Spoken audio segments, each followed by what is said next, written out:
Hi friends, welcome back to my channel. ఈరోజు మీకు ఈ సీరియల్లో ఏం జరిగిందో తెలుసుకోవాలి అనుకుంటున్నారా? అయితే వెంటనే మనం సీరియల్లోకి వెళ్ళిపోదాం. ఇక కావ్యనైతే పెద్దావిడ ఇంతకీ వాడు ఏం చెప్పాడు అని చెప్పి ఉదయాన్నే అడగడంతో, ఏం చెప్పారు అమ్మమ్మ గారు? ఏమీ చెప్పలేదు. ఇంట్లో హాల్లో అందరి దగ్గర చెప్పారు కదా ఈరోజు చెప్తానని అని చెప్పడంతో, ఏంటి కావ్య ఇలా మాట్లాడుతున్నావు? మరి ఇంత అమాయకంగా ఉంటే వాడు ఇలాగే చేస్తాడు. కనీసం మా అమ్మమ్మల కాలం నాటి వాళ్ళు కూడా ఇలా లేరు. ఆయన గదిలో మీ ఇద్దరే ఉంటారు కదా, కాస్త తెలివిగా వాడి దగ్గర తెలుసుకోవాలి. అంతేగాని వాడు చెప్తాడు కదా అని చెప్పి నువ్వు కూడా అటు తిరిగి పడుకున్నావు కదా, నాకు అర్థమైపోతుంది. ఇదంతా కాదులే కానీ నాకు ఇలాంటిది ఏదో ఒకటి జరుగుతుందేమోనని ముందుగానే నాకు తెలుసుకున్నాను. అందుకే మీ ఇద్దరితో ఈరోజు దాంపత్య వ్రతం చేయిస్తున్నాను అని చెప్పడంతో, అది అమ్మమ్మ గారు ఆయన ఏమంటారో ఏంటో, ఈ వ్రతానికి ఆయన కూర్చుంటారా అని అడగడంతో, కూర్చోవడమేంటి, చెవులు మెలితిప్పి కూర్చోబెడతాను. అయినా ఇదిగో అన్నింటికి ఇలా భయపడ్డం పట్టించే వాడు అలా తయారయ్యాడు అని చెప్పి ఇక పెద్దావిడైతే కావిడి తీసుకొని హాల్లో అందరి మధ్యలో కూర్చుని ఇంకా ఇద్దరికీ కలిపి దాంపత్య వ్రతం జరిపిస్తాను అని చెప్పడంతో, అపర్ణాదేవి అయితే, ఏంటి అత్తయ్య గారు ఇలా చేస్తున్నారు? అసలు ఈ కావ్య అంటేనే నాకు ఇష్టం లేదు. ఏదో ధాన్యలక్ష్మి మీద కోపంతో కావ్యని కోడలిగా ఈ ఇంటికి పట్టం కట్టాను. కానీ ఇప్పుడు శాశ్వతంగా ఈ ఇంటి కోడల్ని చేయాలని చూస్తున్నారు అత్తయ్య గారు. ఏమీ మాట్లాడలేకపోతున్నాను అని చెప్పి ధాన్యలక్ష్మి వైపు చూస్తూ ఇక అపర్ణ తన మనసులో అనుకుంటుంటుంది. ఇంతలో ధాన్యలక్ష్మి అయితే, అత్తయ్య ఒక్కసారి అపర్ణక్కని కూడా అడగండి. అపర్ణక్కని చూస్తుంటే ఇష్టం లేనట్టుగా ఉంది. మోహం కూడా చాలా చిరాగ్గా పెట్టారు అని చెప్పడంతో, ఇక వెంటనే అపర్ణ అయితే, నేను చెప్పానా ధాన్యం నీకు? అయినా నీకు నువ్వే సొంత నిర్ణయాలు తీసుకుంటావా? వాళ్ళిద్దరికీ ఈ దాంపత్య వ్రతం జరిపించి తీరాలి, ఇది నేను చెప్తున్నాను అని చెప్పి అపర్ణ తన మనసులో ఇష్టం లేకపోయినా సరే వ్రతాన్ని చేయించాలి అని చెప్తుంది. ఇంతలో రాజ్ రావడంతో, రాజ్ నీకోసమే ఎదురు చూస్తున్నాం. ఇంట్లో అందరూ కలిసి నిన్ను కావ్యని కలిపి దాంపత్య వ్రతం జరిపించాలి అనుకుంటున్నారు. ఇందులో నీ ఇష్టాలతో పని లేకుండా అందరూ నిర్ణయాలు తీసేసుకుంటున్నారు. ఇక నువ్వేమంటావు అని చెప్పి రుద్రాణి అయితే ఇక రాజ్ని అడుగుతుంది. రాజ్ కూడా ఇంట్లో అందరూ ఒప్పుకున్న తర్వాత నేనేమంటానత్తా, నాకు కూడా ఇష్టమే అని చెప్పి ఇక రాజ్ చెప్తాడు. రాజ్ అన్న మాటలకి ఇంట్లో అందరూ కూడా సంతోషిస్తారు. ఇక ఇదంతా ఇలా ఉండగా అనామిక అయితే ఈ పూజని చూసి తన మనసులో తెగ కుళ్ళుకుంటూ ఉంటుంది. ఏంటిదంతా? ఇప్పటికే కళ్యాణ్ పని పాట లేకుండా ఇంట్లో విచ్చలవిడిగా తిరుగుతున్నాడు. కానీ మా ఇద్దరిని వదిలేసి ఇదిగో పెళ్ళైనా సంవత్సరమైనా వీళ్ళని పట్టుకొని ఇంకా ఆ పూజ ఈ పూజ అంటూ వీళ్ళని నెత్తిన పెట్టుకుంటున్నారు. కనీసం మాతో ఏ పూజ జరిపించలేదు అని చెప్పి అనామిక తన మనసులో తెగ ఫీల్ అయిపోతూ ఉంటుంది. ఇక ఇంతలో రుద్రాణి అనామిక వైపు చూసి, ఏంటి ఈ పూజ జరిపిస్తుంటే అనామిక ఇంత సైలెంట్గా ఉంది, ఏమీ మాట్లాడకుండా అని చెప్పి ధాన్యలక్ష్మి దగ్గరికి వెళ్ళి, ఏంటి నీ కోడలు ఏమీ మాట్లాడట్లేదు అని అంటుంటే, చూడు రుద్రాణి, నా కోడల గురించి నాకు తెలుసు. నువ్వు చెప్తేనే నా కోడల్ని పట్టించుకున్నట్టుగా మాట్లాడకు. ముందు నీ గురించి నీ కోడల గురించి చూసుకో అని చెప్పి ఇక ధాన్యలక్ష్మి అయితే రుద్రాణి నోరు మోయిస్తుంది. ఇక అనామిక అయితే, బామ్మగారు పెళ్ళైన కొత్తలో మాకు సత్యనారాయణ వ్రతం జరిపించాలని అనుకున్నారు. కానీ ఆ వ్రతం జరిపించకుండానే ఆగిపోయింది. అది కూడా ఇదిగో ఈ కావ్య వాళ్ళ కుటుంబం వల్లే. ఇప్పుడు మాకు ఏ వ్రతం కూడా జరిపించలేదు. కానీ మమ్మల్ని వదిలిపెట్టి వాళ్ళకి ఈ వ్రతాన్ని జరిపించడం నాకేమీ నచ్చలేదు అని చెప్పి ధాన్యలక్ష్మి అనడంతో అనామిక మాటలకి కళ్యాణ్ అయితే, చూడు ఇక్కడ నీ ఇష్టాలను ఎవరు ఏమీ అడగలేదు. అయినా ఎప్పుడో సత్యనారాయణ వ్రతం గురించి మాట్లాడుతున్నావు. ఈరోజు అన్నయ్య వదినలది పెళ్లి రోజు. వాళ్ళ పెళ్లి రోజు సందర్భంగానే వాళ్ళకి ఈ పూజని జరిపిస్తున్నారు. అయినా ఇంట్లో ఏదన్నా జరిగితే అస్సలు ఓర్చుకోలేవా? వెంటనే గొడవ పడిపోతావు అని చెప్పి కళ్యాణ్ అయితే ఇక అనామిక నోరు మూయిస్తాడు. అనామిక ఏమీ మాట్లాడకుండా మూతి విరుచుకుంటూ అక్కడి నుంచి వెళ్ళిపోతుంది. ఇక ధాన్యలక్ష్మి అయితే, ఏంట్రా అనామిక మీద అరుస్తావు? తను అన్నదానిలో తప్పేముంది అని అంటుంటే, ఇప్పుడు కోడలైపోయింది, నువ్వు మొదలు పెట్టావా? నోరు మూసుకొని లోపలికి వెళ్ళు అని చెప్పి ప్రకాశం అయితే ఇక ధాన్యలక్ష్మి నోరు మూయిస్తాడు. ఇక ఇంతలో పెద్దావిడైతే అపర్ణ పంతులు గారికి ఫోన్ చెయ్యి, ఇంకా రాలేదు, ఏర్పాట్లన్నీ మొదలు పెట్టాలి అని చెప్పడంతో ఇక కావ్య మాత్రం చాలా కంగారు పడుతుంది. అమ్మమ్మ గారు, ఆయన నిజంగానే పూజలో నా చేతిలో చెయ్యి వేసి ఖచ్చితంగా జీవితాంతం నాతో కలిసి ఉంటారని మాటిస్తారంటారా అని అనడంతో, ఇదిగో ఇట్లాంటివన్నీ చెప్పి నన్ను ఇంకా కంగారు పెట్టద్దు, అందుకే కదా ఈ ఏర్పాట్లు చేయించింది. అయినా మీ అమ్మ వాళ్ళకి ఫోన్ చేయలేదు, కనకానికి ఫోన్ చేయాలి అని చెప్పి అక్కడి నుంచి ఇందిరాదేవి ఇక వెళ్ళిపోతుంది. ఇందిరాదేవి కనకానికి ఫోన్ చేసి, కనకం, ఈరోజు మీ కుటుంబం మొత్తం మా ఇంటికి రావాలి అని చెప్పడంతో ఒక్కసారిగా కనకం భయపడుతూ, పిన్ని గారు, మేము మీ ఇంటికి రావడమా? ఏమైంది పిన్ని గారు? అంతా బాగానే ఉంది కదా, అక్కడ అల్లుడు గారు కావ్య అని అంటుంటే, చూడు కనకం, ముందు ఇక్కడికి రండి, పిల్లలిద్దరికీ ఈరోజు పెళ్ళయి సంవత్సరమైంది, అది కూడా మర్చిపోయావు కదా అని అనడంతో, ఎక్కడ గుర్తుంటుంది పిన్ని గారు, వాళ్ళ పెళ్లి రోజుని రంగరంగ వైభవంగా జరుపుకోవాలి, కానీ వాళ్ళ పెళ్లి రోజున ఏమి అశుభ మాటలు వినాల్సి వచ్చిద్దా అని కాస్త భయంగా ఉంది. అల్లుడు గారి మనసులో కావ్య మీద ప్రేమ ఉందో లేదో తెలీదు, ఆ ప్రేమని తెలుసుకోవడానికి చేస్తున్న ప్రయత్నంలో ఏం ఎదురవుతుందో కూడా అర్థం కావట్లేదు. ఈ కంగారులో అవన్నీ ఎక్కడ గుర్తుంటాయి పిన్నిగారు అని చెప్పి ఇక కనకం మాట్లాడుతుంటే, చూడు కనకం, ఈ రోజుతో ఆ మబ్బులన్నీ తొలగిపోతాయి. కావ్య రాజులిద్దరూ కూడా ఈ రోజు నుంచి కొత్త జీవితాన్ని మొదలు పెడతారు, వాళ్ళు సంతోషంగా ఉంటారు, ఇక నువ్వేమీ ఆలోచించద్దు, కృష్ణమూర్తితో చెప్పు అని చెప్పి ఇక పెద్దావిడ ఫోన్ కట్ చేసి కనకానికి చెప్తుంది. ఇంతలో కృష్ణమూర్తి హడావుడిగా కనకం దగ్గరికి వచ్చి, కనకం, ఎవరు ఫోను? కావ్య వాళ్ళ అత్తింటి నుంచి అనుకుంటా అని అనడంతో, అవునండి, కావ్య వాళ్ళ అత్తగారింటికాడ నుంచి పిన్ని గారు ఫోన్ చేశారు, ఈరోజు కావ్యతో అల్లుడు గారితో దాంపత్య వ్రతం జరిపిస్తానని చెప్తున్నారు, ఈ వ్రతంలో అల్లుడు గారు మనసులో మాటని కూడా బయట పెడతారు అని పిన్ని గారు చెప్తున్నారు, నాకెందుకో కంగారుగా ఉందండి అని చెప్పి కనకం మాట్లాడుతూ ఉంటే ఇక కృష్ణమూర్తి అయితే, కనకం, ఏమీ కంగారు పడకు, ఖచ్చితంగా అల్లుడు గారి మనసులో మన అమ్మాయి కావ్య ఉందని పెద్దావిడికి నమ్మకం, నాకు కూడా ఎందుకో నమ్మకంగానే ఉంది, ఈరోజు కావ్య చెయ్యి పట్టుకొని జీవితాంతం ఈ చేతిని వదిలిపెట్టను అని అల్లుడు గారు చెప్తారు, ఇక నుంచి కావ్య అలాగే అల్లుడు గారు సంతోషంగా ఉంటారు, కావాలంటే నువ్వే చూస్తావు కదా, త్వరగా రెడీ అవ్వండి అని చెప్పి ఇక అప్పుని పిలవడంతో, అప్పు, లేదు నాన్న, నాకు ట్రైనింగ్ ఉంది, మీరు వెళ్ళండి అని చెప్పడంతో, అది కాదు అప్పు, అందరం వెళ్తున్నాం,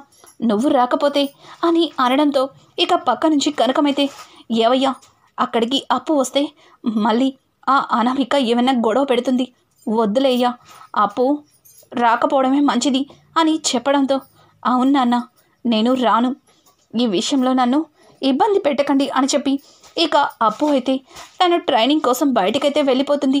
ఇక కనకం కృష్ణమూర్తి ఇద్దరు కూడా కొన్ని పళ్ళని స్వీట్స్ని ఇక కావ్య కోసం ఒక చీర, రాజ్ కోసం పట్టుబట్టలు పట్టుకుని ఇంకా కనకం కృష్ణమూర్తి రాజ్ వాళ్ళ ఇంటికైతే బయలుదేరతారు. ఇక్కడ కావ్యని అలాగే రాజ్ని ఇద్దరిని కూడా పూజకి రెడీ అవ్వమని చెప్పి పెద్దావిడ వాళ్ళిద్దరిని లోపలికి పంపిస్తుంది. ఇక రాజ్ అయితే కావ్యతో, ఏంటి ఇదంతా హడావుడంతా నువ్వు చేసిన పనేనా, ఎంతసేపు అమ్మమ్మ చీర కొంగు పట్టుకుని తిరుగుతూ ఉంటావు కదా, నువ్వే చేస్తుంటావు అని చెప్పి ఇక కావ్యతో అంటుంటే, కావ్య, వెడిపోయే వాళ్ళకి ఈ ఆర్భాటాలన్నీ ఎందుకండి, ఎందుకు అలా మాట్లాడతారు, అసలు నేనంటేనే మీకు ఇష్టం లేదు, నన్ను ఎప్పుడెప్పుడు వదిలించుకోవాలని చూస్తున్నారు, అంతా తెలిసి కూడా మళ్ళీ మీతో కలిసి ఈ పూజలో కూర్చుని మీకు దగ్గర అవ్వాలని నేను ఎలా అనుకుంటాను, మీ ఇష్టపూర్వకంగానే కదా విడాకుల పత్రాల మీద కూడా సంతకాలు పెట్టి ఇచ్చాను, ఇప్పుడు ఈ పూజలు ఈ ఏర్పాట్లు నేనే చేస్తున్నానని ఎలా అనుకుంటారు, మీరు నన్ను ఇంకా అర్థం చేసుకోవట్లేదు అని చెప్పి కావ్య అయితే రాజ్తో అంటూ ఇక అక్కడి నుంచి కావ్య బయటకైతే వెళ్ళిపోతుంది.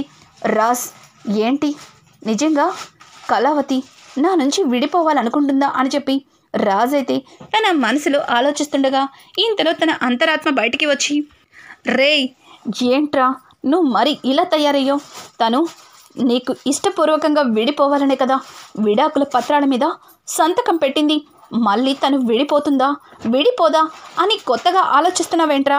నిన్ను చూస్తుంటే నాకు విపరీతమైన కోపం వచ్చేస్తుంది. కానీ నేను నిన్ను ఏమీ చెయ్యలేకపోతున్నాను. కనీసం ఇప్పుడైనా చెప్పరా, నువ్వు ఏం ఆలోచిస్తున్నావో, అసలు కావ్యకి ఏం చెప్పాలనుకుంటున్నావో చెప్పరా ప్లీజ్ రా అని చెప్పి ఇక తన అంతరాత్మ రాజ్ని అడుగుతూ ఉంటుంది. రాజ్ అయితే ఇంతవరకు ఆగావు, నువ్వేమన్నా నాకు స్పెషలా? నువ్వు కూడా అందరితో పాటు ఈ విషయాన్ని వినవలసిందే, అంతవరకు నన్ను ఇబ్బంది పెట్టద్దు అని చెప్పి ఇక రాజ్ అయితే పూజకి రెడీ అయిపోతాడు. ఇద్దరు కూడా పూజ కోసం కింద హాల్లోకి వెళ్తారు.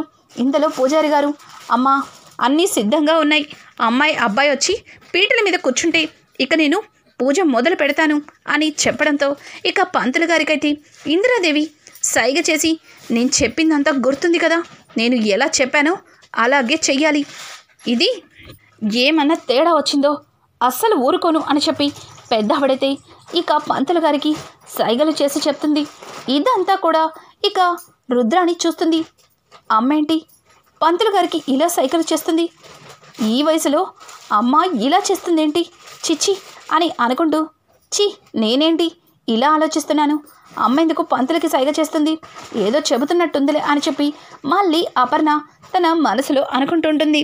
ఇక ఇక్కడ చూస్తే అనామిక గదిలో కూర్చుని చాలా ఫీల్ అవుతూ ఉంటే ఇంతలో ధాన్యలక్ష్మి అనామిక దగ్గరికి వచ్చి, అమ్మ అనామిక, కింద పూజకి అన్నీ సిద్ధమయ్యాయి, అందరూ కూడా అక్కడే ఉన్నారు, మనం కూడా వెళ్ళకపోతే వాళ్ళు ఏమన్నా అనుకుంటారు అని అంటుంటే, అత్తయ్యగారు నేను ఈ పూజకి రాను, కావాలంటే మీరే వెళ్ళండి, నాకు ఇంట్రెస్ట్ లేదు అని చెప్పడంతో, చూడు అనామిక, నీకు ఇష్టం ఉన్నా ఇష్టం లేకపోయినా ఇంట్లో జరిగేది అన్నింటికీ కూడా అందరం కలిసే ఉండాలి, ఎందుకంటే ఇది ఉమ్మడి కుటుంబం, ఈ కుటుంబంలో ఒకరు ఉండి ఒకరు లేకుండా ఇలా చేయకూడదు, నేను చెప్తున్నాను కదా అని అంటుంటే, అత్తయ్యగారు అది కాదు అత్తయ్యగారు, అసలు కళ్యాణ్ని నన్ను కూర్చోపెట్టి ఒక్క పూజ కూడా జరిపించలేదు, కానీ వాళ్ళకి పెళ్ళి సంవత్సరం అయింది, అన్నీ కూడా వాళ్ళతోనే చేయిస్తున్నారు, అక్కడే వాళ్ళ తేడాలు చూపిస్తున్నారు, మీకు ఇంకా అర్థం కాలేదా? కళ్యాణ్ ఏమీ చెయ్యడు కాబట్టి, కళ్యాణ్కి ఏది చేత కాదు కాబట్టి కళ్యాణ్ని అసలు ఇంట్లో ఎవరు కూడా పట్టించుకోరు, కానీ రాజుని చూసారా నెత్తిన కూర్చోపెట్టుకుంటున్నారు, మీకు ఇంకా అర్థం కాలేదా అని చెప్పి ఇక ధాన్యలక్ష్మితో అనామిక మాట్లాడుతుంటే, ధాన్యలక్ష్మి ఒక్క క్షణం, చూడు అనామిక, నువ్వు చెప్పిందంతా నాకు అర్థమైంది, కానీ ఇప్పుడు సమయం కాదు, నేను నిదానంగా మాట్లాడతాను, నా మాట వినమ్మా రా అని చెప్పి ఇక అనామికని పూజ దగ్గరికి తీసుకెళ్తుంది. ఇంతలో ధాన్యలక్ష్మి అనామిక మెట్లు దిగుతుండగా కనకం కృష్ణమూర్తి ఇంటి ముందుకు వచ్చి గుమ్మం దగ్గర నుంచుంటారు. వాళ్ళని చూసిన ధాన్యలక్ష్మికి విపరీతమైన కోపం వచ్చేస్తుంది. ఆగండి అని గట్టిగా అరుస్తుంది. ఇక కనకం కృష్ణమూర్తి ఇద్దరు కూడా గుమ్మం బయట నుంచుంటారు. ఇక ధాన్యలక్ష్మి అయితే వాళ్ళ దగ్గరికి వెళ్ళి, ఏంటి ఏదో బొట్టు పెట్టి మీకు పేరెంట్ అని చెప్తున్నట్టు ఇద్దరు కూడా తగదునమ్మా అని చెప్పి ఇంటికి వచ్చేశారు, అయినా ఈ ఇంటికి రావద్దని మీకెన్నిసార్లు చెప్పినా సిగ్గుండదా? మళ్ళీ ఎందుకు ఈ ఇంటికే వచ్చి మమ్మల్ని ఇబ్బంది పెడతారు అని చెప్పి ఇక ధాన్యలక్ష్మి అయితే వాళ్ళకి చీవాట్లు పెడుతుంది. కనకం అది కాదు ధాన్యలక్ష్మి గారు, కాస్త నేను చెప్పేది వినండి అని అంటుంటే, చూడండి మీరు చెప్పేది వినటానికి నేను ఇక్కడ సిద్ధంగా లేను, ఇక్కడ మా ఇంట్లో పూజ జరుగుతుంది, అనవసరంగా మీరు వచ్చి ఈ పూజని చెడగొట్టకండి, దయచేయండి ఇక్కడి నుంచి అని చెప్పి ధాన్యలక్ష్మి అయితే వాళ్ళ మీద విరుచుకు పడుతూ ఉంటుంది. ఇంతలో అపర్ణ వాళ్ళని చూసి ధాన్యం అని గట్టిగా అరుస్తుంది. ఇక ఇంతలో ధాన్యలక్ష్మి వెనక్కి తిరిగి చూసి, అక్క చూసావుగా ఇంట్లో పూజ జరగడం, చూసి ఇంటికి ఎలా వస్తున్నారో, వీళ్ళకి ఎన్నిసార్లు చెప్పినా సిగ్గుండదక్క, నేను చెప్పాను నువ్వు చెప్పావు, కానీ పద్దాక మన ఇంట్లో ఏదో ఒక వంకతో రావాలని చూస్తున్నారు అని చెప్పి ఇక ధాన్యలక్ష్మి అయితే అపర్ణతో వాళ్ళని ఇంటికి రానివ్వద్దు అన్నట్టుగా మాట్లాడుతూ ఉంటుంది. ఇక అపర్ణ అయితే ధాన్యలక్ష్మికి షాక్ ఇచ్చి, చూడు ధాన్యం, వాళ్ళని ఈ పూజకి రమ్మని పిలిచిందే మేము, మరి నీకేంటి ఇబ్బంది? అయినా ఇంటికి వచ్చిన వాళ్ళని అలా గుమ్మం బయట నుంచోపెట్టి ఇలా మాట్లాడడం ఈ దుగ్గిరాల వారింటి సంస్కారం కాదు, అర్థమవుతుంది కదా. అయినా తన కొడుకు కోడలి పెళ్లి రోజు కోసం వాళ్ళ ఇంటికి వచ్చారు, నువ్వు ఇలా ఇంటికి వచ్చిన వాళ్ళని, అది కూడా మా వియ్యంకుల్ని ఇలా ఇంటి బయట నిలబెట్టి అవమానించడం నాకు ఏమాత్రం కూడా నచ్చలేదు అని చెప్పి ఇక అనామిక ధాన్యలక్ష్మి ఇద్దరికీ కూడా వార్నింగ్ ఇచ్చి అపర్ణ తనకి ఇష్టం లేకపోయినా సరే కనకాన్ని అలాగే కృష్ణమూర్తిని లోపలికి పిలిచి మర్యాదలు చేస్తుంది. ఒక్క క్షణం అపర్ణాదేవి మార్పును చూసిన కనకం కృష్ణమూర్తి కూడా చాలా సంతోషిస్తారు. ఏవండి చూశారుగా మన కావ్య కళ అత్తగారు ఎంతలా మారిపోయారో, ఇదంతా నిజమా కళ అన్నట్టుగా ఉంది నాకు. నిజంగా అపర్ణ మార్పుకి చాలా సంతోషిస్తారు. ఇక రాజ్ని అలాగే కావ్యని కూర్చోపెట్టి పంతులు గారు పూజ మొదలు పెడతారు. పూజ మొత్తం పూర్తయిన తర్వాత బాబు అమ్మాయి చేతిలో చెయ్యి వేసి అగ్ని సాక్షిగా జీవితాంతం ఈ చేతిని వదిలిపెట్టను అని నువ్వు మాట ఇవ్వాలి అని పంతులు గారు చెప్పడంతో ఇక కావ్య మొదటిగా హారతి పళ్ళెం మీద చెయ్యి వేసి అగ్ని సాక్షిగా చెప్తున్నాను, జీవితాంతం ఆయనకి తోడుగా నీడగా కష్ట సుఖాల్లో ఆయనతో సంతోషంగా ఉంటాను అని మాట ఇస్తున్నాను అని చెప్పి ఇక పూజలో అందరి ముందు కూడా కావ్య తన మనసులో మాటని అగ్ని సాక్షిగా కావ్య చెబుతూ ఉంటుంది. కావ్య చెప్పే ఒక్కొక్క మాటకి రాజ్ మనసులో ఏదో ఒక రకమైన ఫీలింగ్. రాజ్ ఆ మాటకి సంతోషపడుతున్నాడో లేకపోతే అసలు ఇష్టం లేకుండా ప్రవర్తిస్తున్నాడు అన్నది రాజ్ ఫేస్లో ఎక్స్ప్రెషన్సే కనిపించకుండా పెడతాడు. ఇక ఇంతలో బాబు ఇప్పుడు మీ వంతు, మీరు కూడా ఆ అగ్ని మీద ప్రమాణం చేసి అగ్ని సాక్షిగా మీ భార్యని కష్టంలోనూ సుఖంలోనూ జీవితాంతం తనని సంతోషంగా చూసుకుంటానని ప్రమాణం చెయ్యండి అని అనడంతో రాజ్ అయితే కావ్య వైపు చూస్తాడు. ఇక కావ్య ఈయన ప్రమాణం చేస్తాడా చెయ్యడా అన్నట్టుగా చాలా భయంగా అలాగే రాజ్ వైపు చూస్తుంది. ఇక అక్కడే ఉన్న ఇందిరాదేవి కూడా రాజ్ని అలాగే చూస్తుంది. ఇక అపర్ణ అలాగే సుభాష్ ఇద్దరు కూడా నాన్న రాజ్ ఏంటి ఆలోచిస్తున్నావు అని అడగడంతో ఇక రాజ్ అందరూ చూస్తుండగానే కావ్య చేతిని పట్టుకొని తన చేతిలో చెయ్యి వేసి అగ్ని సాక్షిగా జీవితాంతం నిన్ను కష్టంలోనూ సుఖంలోనూ ఈ చెయ్యిని వదిలిపెట్టను, ఎన్నడూ కూడా నీకు ఏ బాధ కలగకుండా కంటికి రెప్పలాగా చూసుకుంటానని అగ్ని సాక్షిగా ప్రమాణం చేస్తున్నాను అని చెప్పి కావ్య చేతిలో చెయ్యి వేసి రాజైతే ఇక వాగ్దానం చేస్తాడు. అది విన్న కావ్యకి కొండంత సంబరం. ఇక అలాగే ఇందిరాదేవి అయితే ఇచ్చిన మాటని ఎప్పుడు కూడా రాజ్ మాట తప్పడు అన్న ఉద్దేశంతో ఇక రాజ్ కావ్యలు ఎన్నటికీ విడిపోరు అని తెగ సంబరపడిపోతుంది. ఇక కావ్య అయితే రాజ్ ఒంటరిగా ఉండడం చూసి నిజంగా మీరు ఇట్లాంటి నిర్ణయం తీసుకుంటారని అస్సలు ఊహించలేదు అని చెప్పడంతో నేనేం తీసుకున్నాను, అసలు నేనేం చెప్పలేదు కదా అని అనడంతో మీరు చెప్పారు, ఆ దేవుడి దగ్గరే చెప్పారు, అగ్ని సాక్షిగా ప్రమాణం చేసి చెప్పారు, మన ఇద్దరికి పడ్డ బ్రహ్మముడి సాక్షిగా మీ మనసులో మాటని చెప్పారు, ఇక ఇంతకు మించి మీరు నాకు ఏమీ చెప్పద్దు అని చెప్పి కావ్య అక్కడి నుంచి వెళ్ళిపోతుంది. ఇక ఇంతలో రాజాంతరాత్మ తన ఒంట్లో నుంచి బయటికి వచ్చి ఏంట్రా నీ మనసులో కళావతి మీద ఇంత ప్రేమ ఉంది కానీ ఎందుకు ఇన్ని రోజులు నన్ను ఎండగట్టావు, అయినా కళావతి మీద ఇంత ప్రేమ పెట్టుకుని అంత మూర్ఖత్వంగా ఎలా ఉంటున్నావురా నువ్వు, సరేలే ఈరోజు నుంచేనా కళావతి అదే నువ్వు నేను సంతోషంగా అని చెప్పి అంటుంటే షటప్ అని రాజ్ గట్టిగా అరుస్తాడు.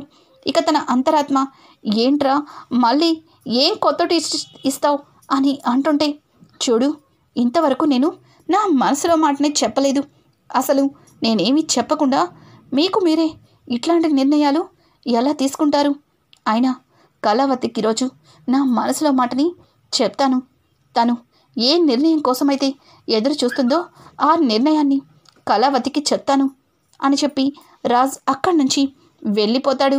ఇక రాజ్ నిజంగానే కావ్యని వదిలించుకోవాలి అనుకుంటున్నాడా, అసలు రాజ్ అగ్నిసాక్షిగా చేసిన ప్రమాణం నిజం కాదా, ఇచ్చిన మాటని ఆడి తప్పుతాడా, అసలు ఏం జరగబోతుంది అనేది రానున్న ఎపిసోడ్స్ మరింత ఇంట్రెస్టింగ్గా మారబోతుంది. ఈ వీడియో మీకు నచ్చినట్టయితే లైక్ చేసి సబ్స్క్రైబ్ చేసుకోవడం మాత్రం మర్చిపోకండి. Thanks for watching. Hi friends, welcome back to my channel. ఈరోజు మీకు